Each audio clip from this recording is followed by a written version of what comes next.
అయోధ్య రామ మందిరానికి 5.5 టన్నుల ఇత్తడి ధ్వజస్తంభం అయోధ్య రామ మందిరంలో 5,500 కేజీల భారీ ధ్వజస్తంభాన్ని ప్రతిష్ఠించనున్నారు. 44 అడుగుల పొడవుతో ఈ పవిత్ర ధ్వజస్తంభాన్ని గుజరాత్లోని అహ్మదాబాద్ చెందిన ఓ కంపెనీ తయారు చేసింది. దీన్ని ప్రత్యేక రథంలో మంగళవారం అయోధ్యకు తీసుకొచ్చారు. శిల్పశాస్త్రానికి తగ్గట్టు పూర్తిగా ఇత్తడితో దీన్ని తయారు చేశారు. ఆలయంలో విగ్రహ ప్రతిష్ట సందర్భంగా ధ్వజస్తంభంపై ప్రధాని నరేంద్ర మోడీ కాషాయ జెండా ఎగరవేయనున్నట్టుగా తెలుస్తా ఉందట. దీనిపైన కాషాయ జెండా ఎగరవేస్తారట నరేంద్ర మోడీ గారు. అహ్మదాబాద్ లో తయారైపోయింది. 5,500 కిలోల భారీ ధ్వజస్తంభాన్ని అక్కడ అహ్మదాబాద్ లో తయారు చేసి 44 ఫీట్ల హైట్ ఉంటుందట. ఇప్పుడే మొక్కుకోరేయా మళ్ళీ అడి వీణక. అయోధ్య రామ మందిరానికి 5.5 టన్నుల ఇత్తడి ధ్వజస్తంభం అయోధ్య రామ మందిరంలో 5,500 కేజీల భారీ ధ్వజస్తంభాన్ని ప్రతిష్ఠించనున్నారు.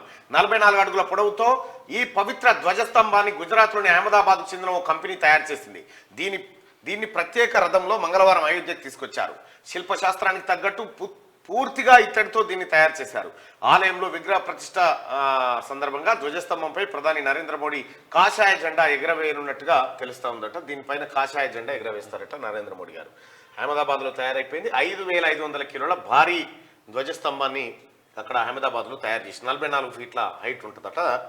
ఇప్పుడే మొక్కుకోరేయా మళ్ళీ అడి వీణక.